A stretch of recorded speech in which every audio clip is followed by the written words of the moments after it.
আসসালামু আলাইকুম। কেমন আছেন সবাই? চলে এসেছি আমার ফার্মে। ফার্মে এসে আমার যে গোয়াল ঘর, গরু ঘর সেটাতে ঢুকলাম।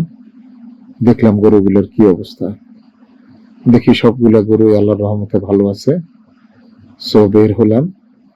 আমার ফার্মের পাশেই আমার পুকুর। পুকুরে কিছুদিন আগে কিছু পোনা মাছ ছেড়েছিলাম।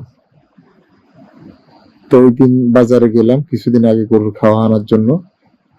তখন এক বস্তা মাছের জন্য ফিডও নিয়ে এসেছিলাম। যে অল্প অল্প করে আমি যদি কিছু ফিড দেই তাহলে আমি আসলে দেখতে পারবো যে আমার মাছগুলোর কি অবস্থা।